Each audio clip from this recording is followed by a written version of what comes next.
February 24th, 2022, Thursday of the 7th week in Ordinary Time. A reading from the letter of St. James.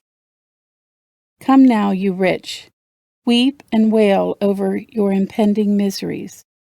Your wealth has rotted away, your clothes have become moth-eaten, your gold and silver have corroded, and that corrosion will be a testimony against you. It will devour your flesh like a fire. You have stored up treasure for the last days. Behold, the wages you withheld from the workers who harvested your fields are crying aloud, and the cries of the harvesters have reached the ears of the Lord of hosts. You have lived on earth in luxury and pleasure. You have fattened your hearts for the day of slaughter. You have condemned. You have murdered the righteous one. He offers you no resistance. The word of the Lord. The responsorial psalm. The response is, Blessed are the poor in spirit, the kingdom of heaven is theirs. This is the way of those whose trust is folly, the end of those contented with their lot. Like sheep they are herded into the netherworld. Death is their shepherd, and the upright rule over them. Blessed are the poor in spirit, the kingdom of heaven is theirs. Quickly their form is consumed, the netherworld is their palace.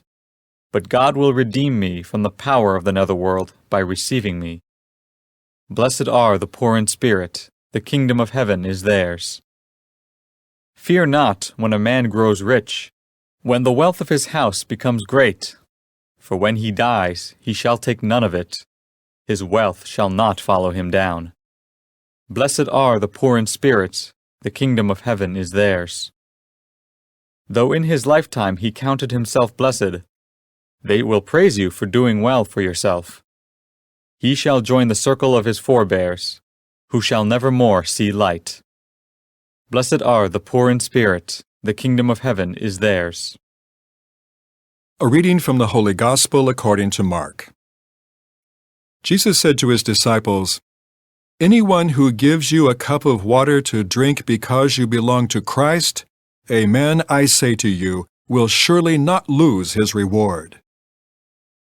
Whoever causes one of these little ones who believe in me to sin, it would be better for him if a great millstone were put around his neck and he were thrown into the sea.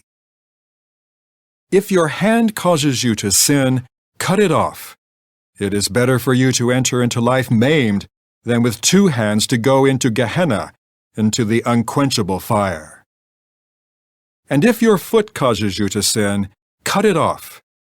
It is better for you to enter into life crippled than with 2 feet to be thrown into Gehenna. And if your eye causes you to sin, pluck it out. Better for you to enter into the kingdom of God with 1 eye than with 2 eyes to be thrown into Gehenna, where their worm does not die and the fire is not quenched. Everyone will be salted with fire. Salt is good, but if salt becomes insipid, with what will you restore its flavor?